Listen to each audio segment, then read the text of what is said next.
What is strategy? How do you know if it's working? And how do you apply it to your business? I'm gonna keep things really simple because there's a lot of garbage out there about strategy, especially from an academic perspective or from gurus who speak about strategy, but they've never been in the trenches, running companies, turning around businesses, and investing in them so they can scale. So I've been a CEO, I've been a CFO, I've been an investor and an advisor to many more, and I'm gonna show you the exact framework that I use to drive value. Okay, I also blend strategy and finance together, and that's something that's super rare out there because people will either talk about strategy from a pure pie in the sky perspective, or the nerds over here are talking about finance with spreadsheets and models that don't connect. So I'm gonna build the bridge for you, and let's go ahead and get into it. What is strategy? Okay, think about it. In the world, you are running a business, okay? This is a terrible person, but this is a person running the business, and there are so many things coming at them, right? So many decisions, so many different opportunities, and this person is left to wonder, okay, which direction should I pursue? And with all these distractions and data points, this person has to make trade-offs, right? They have to make trade-offs about what they will do and what they won't do in order to win out there in the marketplace. Because if you try to pursue everything, guess what? You're gonna fail. Because think about it. Let's just say you have customers over here. You have customer A and you have customer B. And you were running a tea company and you could only sell one type of tea. Okay, this customer over here likes hot tea. This customer over here likes cold tea. So what do? You make warm tea. And you try to sell it to A and they're like, that's disgusting. You try to sell it to B and they're like, what the heck is this? Why is it warm? I like cold tea. So you don't serve anybody well and you ultimately fail, right? Or if you are like the other CEOs out there, the flavor of the day CEOs, every time they see a new shiny object, they get excited. Then they realize, oh, this is much harder than I thought. And they start arriving in this valley of despair. So then they start over again and they just repeat this cycle over and over again instead of making it through this valley of despair and then really taking off, because it takes a lot of work to scale a business.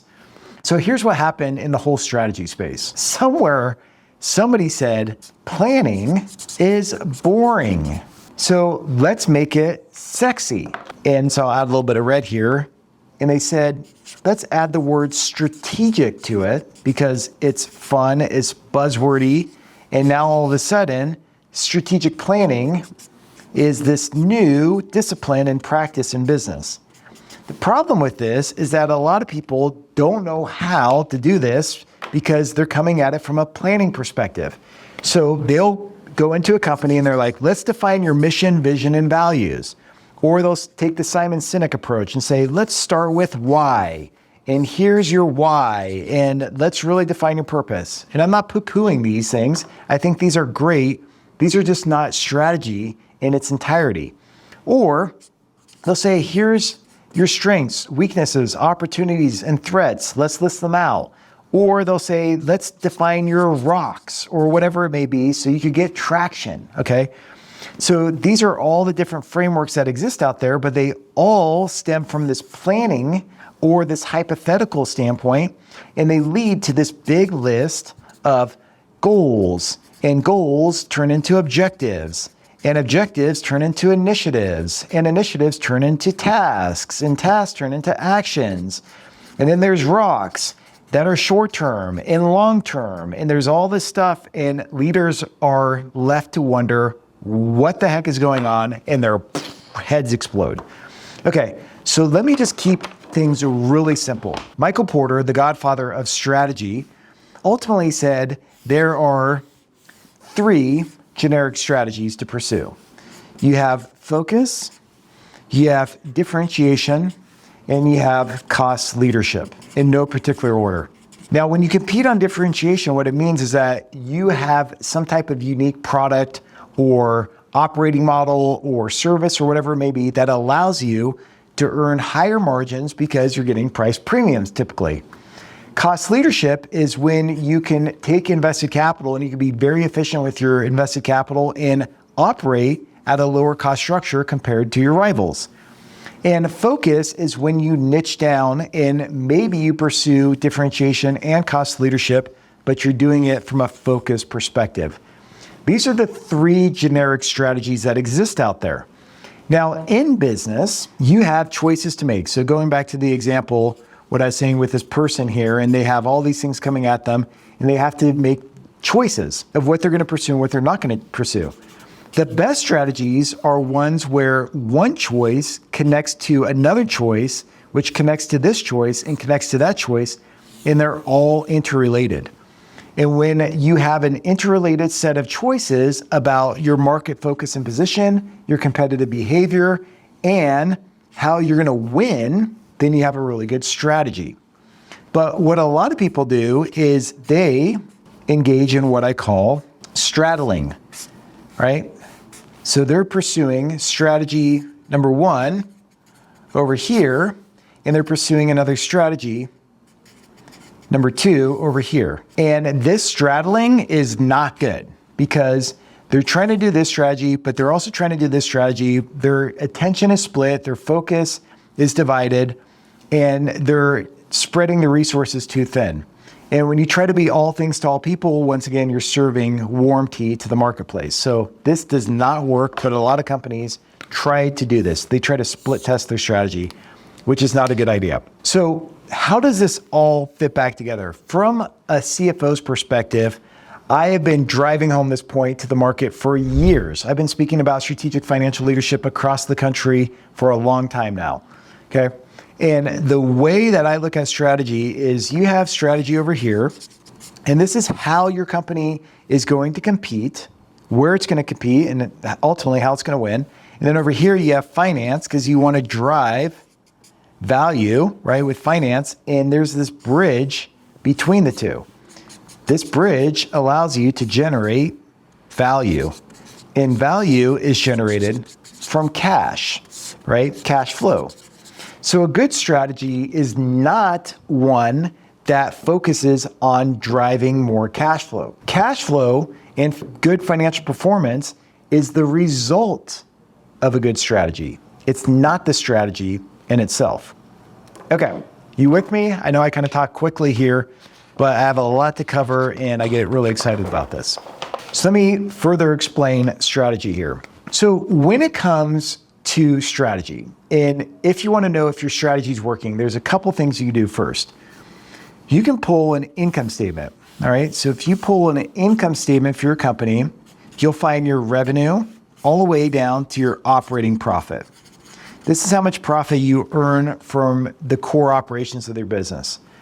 And if you just look at your operating profit as a percentage of your revenue, and let's say it's 6% right now, and you compare that to the market, and let's just say the average for the market is 10%, well, guess what? You are not operating effectively. In other words, you do not have a competitive advantage because you're not even operating at market average. And a competitive advantage is defined and measured by your ability to earn above industry average profits. That's what the strategy allows you to do. And so when I say strategy allows you to win, I'm talking about a strategy allows you to win because you're earning above industry average profits, but it goes even deeper than that. So let me explain this. Profits are great, but let's just say you have company A and you have company B. And company A makes 100 grand in profit and company B makes 50 grand in profit, all right? This is profit over here. Which company is performing better? Now, you may be tempted to say company A because they're earning 100 grand in profit. But what if I told you their invested capital, right? The amount of money they had to put into the business by investing in trucks, trailers, equipment, and floating working capital. What if this is $5 million versus company B, they've only had to put in $10,000. Which business is performing better? Company B is performing better because the amount of invested capital they put in compared to their profit is much lower to company A, right? Company A had to put in $5 million to squeeze out $100,000 in profit, so that's not good. That's where this term of return on invested capital comes into play. I did this experiment with a group. I was just talking to them the other week, and I said, look, does anybody know what return on invested capital is? And they're like, we don't know what it is. And this is a room full of managers, right? And I said, okay, well, let me illustrate this. I went over to one of the leaders and I said, hey, do you have any money I could borrow? And he's like, sure. So he gives me $5. And I was like, great, because I need to take my wife out on a date. And I was like, ha ha ha. And I put it in my pocket. And then I walked away and he's probably thinking, what the heck? This guy just stole my $5. And I said, oh, sorry, that was rude of me. Here. And I reached in my pocket and I pulled out some coins and I gave him 50 cents or something. I was like, here you go. There's your return on your money that you let me borrow. And he's like, well, what the heck? And I said, exactly, that's return on invested capital. You gave me $5 because you wanted me to go do something with it, but I only gave you 50 cents. This goes back to the Bible. Remember the whole parable of the talents, right? Where God is like, hey, I'm going to give you 10 talents and 5 talents and 1 talent. And the guy with 1 talent, he just went and buried his 1 talent. And then when the Lord returned, he gave him his 1 talent back. And the person who got 10 talents, doubled it or whatever it was. That's the same point here, is we're investing capital into these businesses. We're putting in place a strategy to drive greater value, higher returns, right? And it's got to be relative to this return on invested capital. So return on invested capital is basically the amount of net operating profit after taxes. So it's the amount of operating profit you're earning, net of taxes, divided by the amount of invested capital that goes into the business. And invested capital is not that complicated. It's really just your working capital and it's your net property, plant, and equipment. Okay, your net PP&E. These 2 items can be found on the balance sheet. This is found on your income statement. So you can do the math and you can figure out what is your return on invested capital. And let's say you do the math and it's 12%. You may be wondering, well, is that good? There's 2 ways to figure out whether this is good or not. First, I would look at the S&P 500. And in the United States over the last 50 years, it's returned around 10%. Okay, so let's just use that as a nice round number. If you're earning above market returns, that means you may be in a good spot, right? Because otherwise, if you're at 6%, you can just liquidate the assets of your business, go invest it in an index fund, and then sit on the beach because you don't have to worry about managing employees and dealing with all the headaches of customers, etc. Right? I'm kidding there, but you want to be earning a return on invested capital that exceeds the market. Okay. Now, the second thing you got to consider is what is the cost of the capital that's in the business? And let's say your cost of capital is 10%. Well, here your return on invested capital is greater than your cost of capital. So it means you are creating value, right? So value, yay. If your return on invested capital over here was 6% and your cost of capital was 10%, that means you are destroying value. So value, and we'll add some color here, is negative. So what I'm saying here is when your return on invested capital, and I just gave you the formula, exceeds your cost of capital, it means your business is generating value. So when it comes to strategy, when you're making an interrelated set of choices and you're following one of these generic strategies, and you're combining principles of finance to create value because you're spinning off cash flow, things are working well. Now, if this is too complicated, you could go back and you could watch this over and over again, or look at my other videos because I go deeper into these concepts. But this is really important. This is a little bit more advanced, but it's really important to understand because otherwise you're just pursuing these dumb strategies that aren't really going to work. Okay. I hate to put it so bluntly, but I'm being direct because I've seen so many companies go down the wrong path and they make a ton of mistakes. They waste a lot of money or they go bust because somebody's showing them a strategy model that doesn't work. So let me further illustrate this, and I'm going to tie back to the generic strategies from Michael Porter so you know how you can start to apply this to your business. Let's just take the longer definition of return on invested capital. So remember I said it's NOPAT divided by invested capital. So if we just take this and we break it out, we have NOPAT, which is NOPAT divided by revenue. Here tells us our profitability. That's terrible. Okay. But you get the point. So this tells us our profitability. Then over here, we have revenue divided by invested capital. And this tells us our capital efficiency. So all I did is I took return on invested capital and I broke it out in its long form. Because remember from back in school, if you multiply NOPAT divided by revenue times revenue divided by invested capital, remember revenue cancels out and you arrive at NOPAT divided by invested capital. That's what I just did right here. I just took the long form of this and I showed you two different ratios. NOPAT divided by revenue, which measures your profit margin, your profitability, and revenue divided by invested capital, which measures your capital turnover or your capital efficiency. So then we could tie this all back to Michael Porter's differentiation, cost leadership, and focus. And I shouldn't have put a line here. This is just focus down below here. Because if you are earning a higher return on invested capital and it's coming from this side of the equation, guess what? You are pursuing a differentiation strategy because you're earning higher profitability, and higher profitability says you are differentiated, you're unique, which allows you to charge more and make more money. Therefore, you're pursuing this strategy effectively because your return on invested capital is high because of profitability.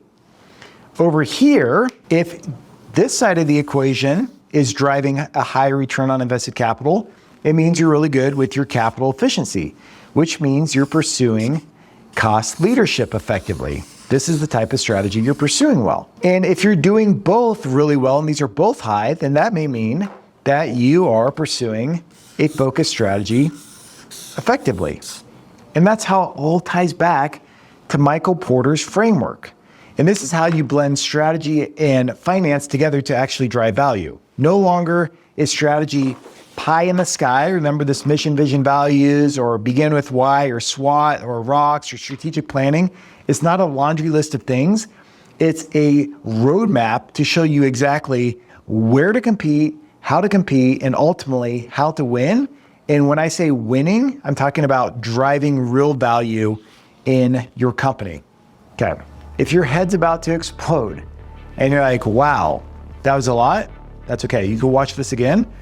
And if you're interested in this with your business and you want to put in place a real path to profitability and higher cash flow, I'm always happy to take a free strategy call with you and your team. So you can book that by going to Coltivar.com. No pressure whatsoever. It's just a strategy call to determine whether or not we can help and whether or not there's a fit. All right, that's what I have for you. And until next time, take care of yourself. Cheers.